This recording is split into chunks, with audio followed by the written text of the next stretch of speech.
Hello Internet, and welcome back to another episode of Pokemon White version.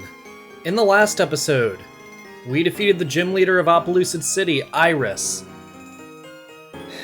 and got a Master Ball from Professor Juniper, who told us our next destination should be the Pokemon League past Route 10. This time, we're going to be heading out to Route 10 to do just that. Let's go.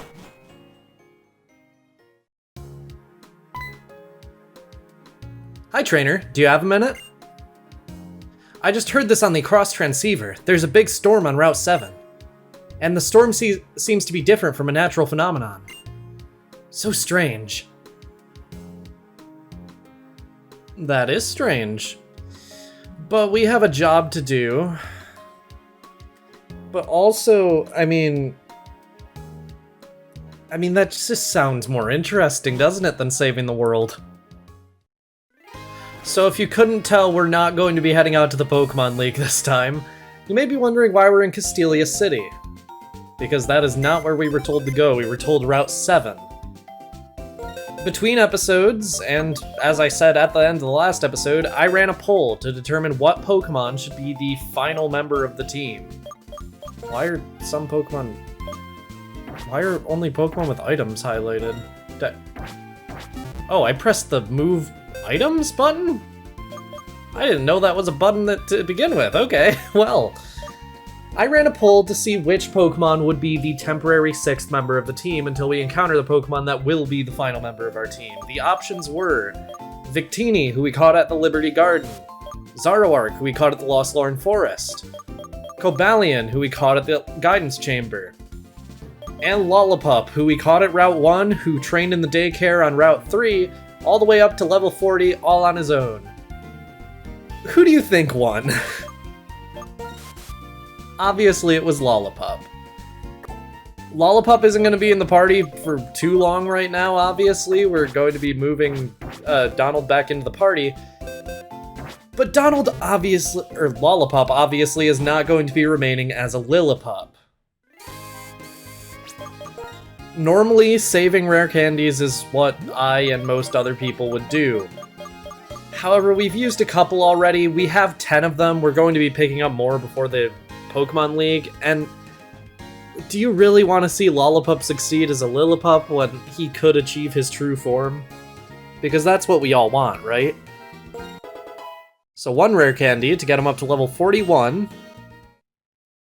We'll get him an evolution.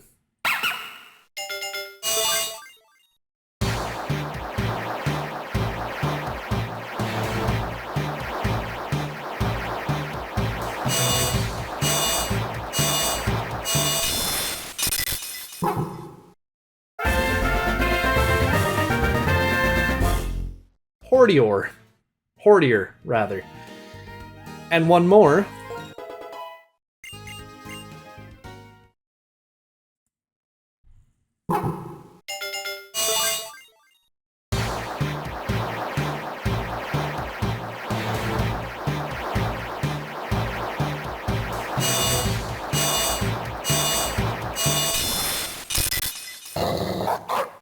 Stoutland.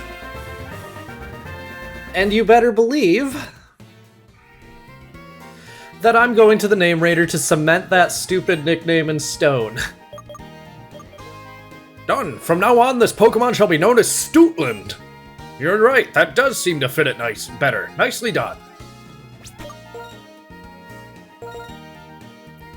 Stoutland the Stoutland has Intimidate for an ability, which is the preferable ability for a Stoutland, and while its moveset at the moment is not particularly good, having Retaliate, Reversal, Last Resort, and Giga Impact, with Giga Impact and Retaliate realistically being the only great moves for a Stoutland on this moveset, we'll be dealing with that as soon as we get to Mistralton City, which is where we need to be heading off to anyway. Let's see what Stoutland can remember here. Ice Fang, Fire Fang, and Thunder Fang. Great moves for type coverage. As well as Crunch, another great move for type coverage. With a normal type, you're really going to want to focus your moveset around type coverage. And, I mean, we have a lot of options for that here, clearly. Let's start with Crunch. Goodbye, reversal.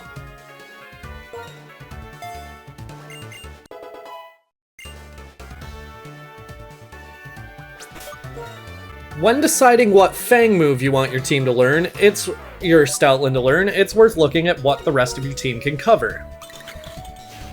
We have ice moves, we have flying moves, ground moves, steel moves, grass moves, flying moves, fighting moves, fire moves, rock moves, water moves. But we definitely don't have electric moves. As a result, I think the best Fang move we could really put on Stoutland is Thunder Fang. Goodbye, last resort.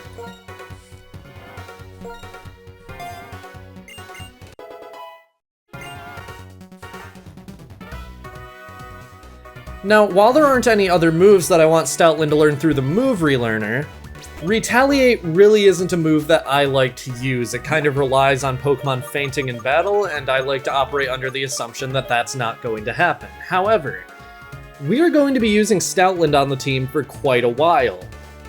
At least a few episodes, which means it's going to be gaining a lot of friendship.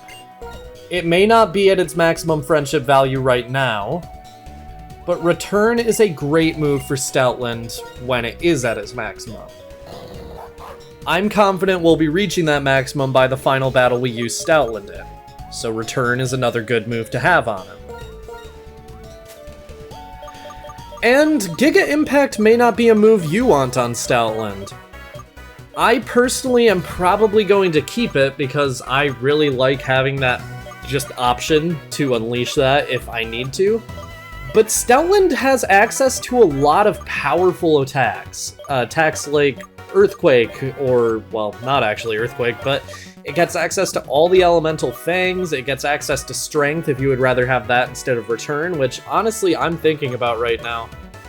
I might, because Return, there's no guarantee that we reach that maximum value. Facade is another great one. If it happens to get poisoned, paralyzed, or burned, then that doubles Facade's power. I believe it gets access to Rock Slide. I'll actually check that right now, since I have that TM. Oh, it can't. Okay. Well, it can't learn Rock Slide, but keep in mind, there are a lot of options open to you for your Stoutland if you're going to be using one. It's always worth checking what moves your Pokemon can learn and going from there. In the end, I did decide I would rather have Strength over Return, just because Strength is more reliable when we're using a Pokemon that has primarily gone through its training in the daycare. With all that done, though, let's head out for our main objective for the day. Route 7. This lightning effect has always freaked me out. It's yellow and purple and just colors that it realistically would not be. When I was a kid, this scared me, because this is clearly not a natural storm. My, that Pokemon has come again too. Now, child, don't you go heading into the tall grass. That Pokemon might be too much for you.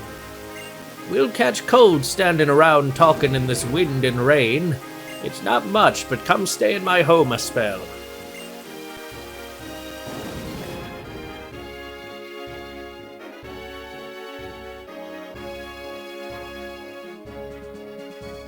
Even a youngin' like yourself will catch cold if you get soaked by that cold rain. Sit right down and have some soup, why don't you? Not a big soup fan. Come now, just have a little. It's good for you. Would you listen to an old lady's story for a moment? Okay. In the Unova region, you see, there is a Pokemon called Thunderstorm that creates thunderstorms. It flies around the region and sets loose wild winds and crashing lightning. Have some soup now, dear. It'll warm you up. A soup jam-packed with healthy vegetables. It's delicious. The heavy rain is ruining the crops I've worked so hard to raise. What a troublesome Pokemon. I thought I would try to catch it, but it flies around so fast that even when I thought I'd found it, it just flew away. In one day, it can make a lap around the entire Unova region. In the mornings, it's in the south, and in the evenings, it's in the north. It shows up here in the evenings. Well, it's not... I mean, I guess 6 p.m. is kind of the evening, so sure.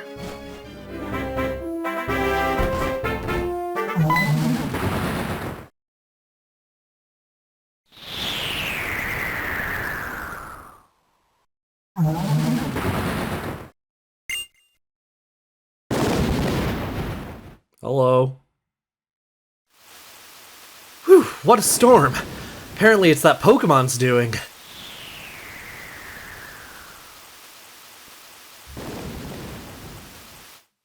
And that's it for the storm. But that Pokemon is now a roaming legendary, meaning it will appear in different areas of the Unova region. So let's try and track it. Once we get Donald back in the party. God, this really is an inconvenient episode to have a new team member, huh? So, here we see the Unova region, and Thunderous and Tornadus can appear theoretically on any route in the region. Pretty concerning when it comes to actually tracking them, right? I'm about to do kind of a big info dump, but don't worry, I will explain an easier way to understand it immediately after.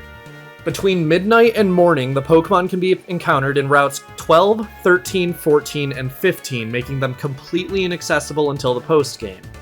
In the morning, it can be found on Route 2, 3, or 18. During the day, it can be found on routes 4, 5, and 16. In the evening, it can be found on routes 6, 7, and 8. And at night, before midnight, it can be found on routes 9, 10, and 11. I'm recording at 6 p.m., which means 6, 7, and 8 are the most likely routes to find it. Unfortunately, routes 6, 7, and 8 are all routes that do not have gates. But there is sort of one at Route 8. If you want an easy way to track them and it's not the evening, looking at the electric bulletin board in any gate will tell you where a very unusual thunderstorm is happening. It says Route 5, which means apparently the game still considers 6 p.m. to be during the day. Okay, well, that's convenient for me. Already. Well, okay.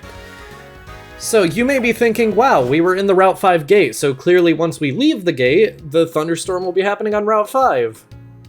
Well, now it's happening on Route 16.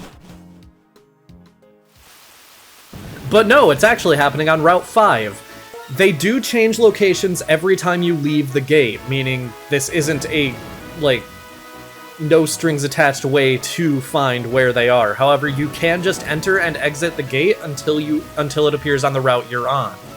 Let's see if we can get it first encounter, please.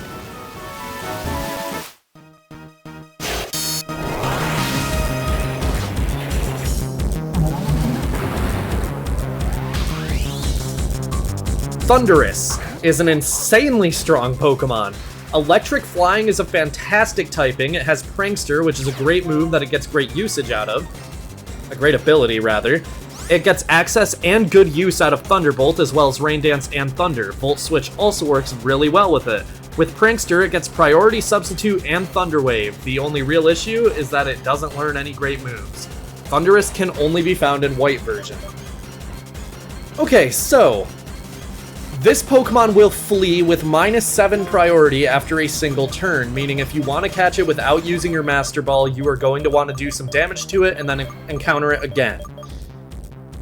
There are ways to obviously prevent it from escaping, because while no Unovan Pokemon actually has the ability of Shadow Tag, you can learn moves like Spider Web or Mean Look to ensure that it can't escape. However, this is objectively the best place to use your Master Ball. You can try for a Quick Ball if you want. This will have its bonus effect every single time you encounter it, due to it being a roamer. However, I'm just gonna use the Master Ball. It's not worth dealing with the headache of trying to find it again.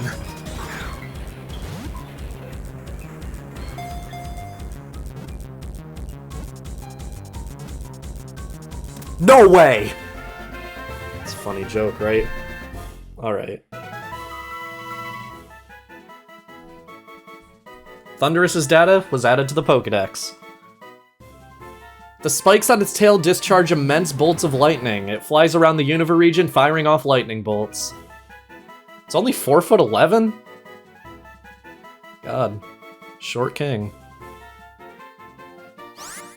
We don't nickname legendaries around here.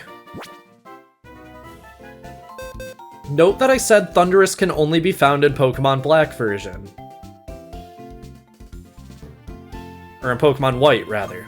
We have him right down here, in fact. In Pokemon White, with an adamant nature. Not a good nature, but okay, I'm not using you on the team. However, you may remember this Clink that we got from Pokemon Black version. In Pokemon Black version, there is also another legendary Pokemon.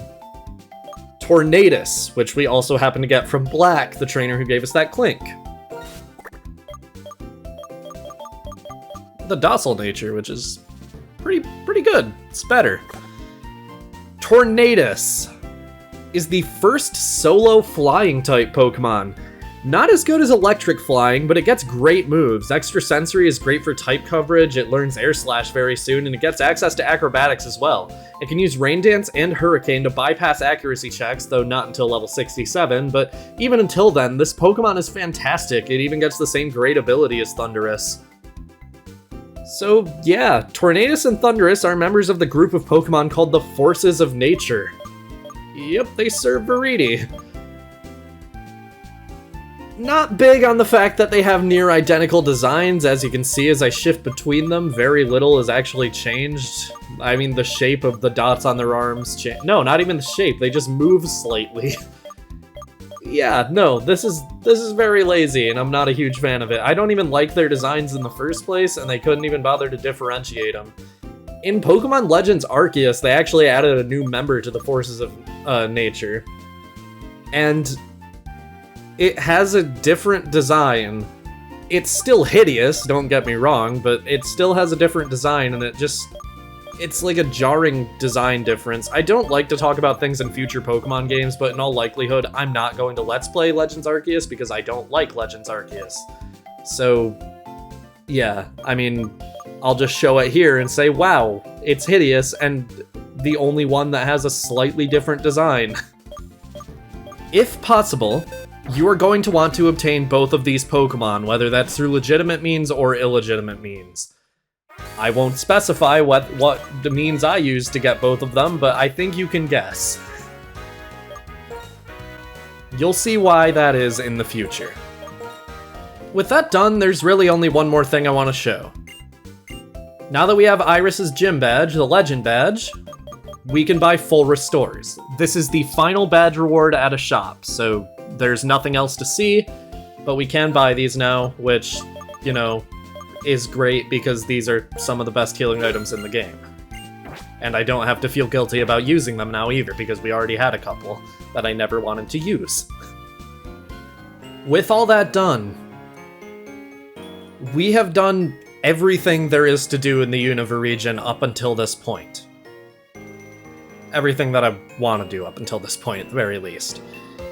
So next time on Pokemon White version, we'll finally be heading out to Route 10 and trying to make our way to the Pokemon League. See you guys then.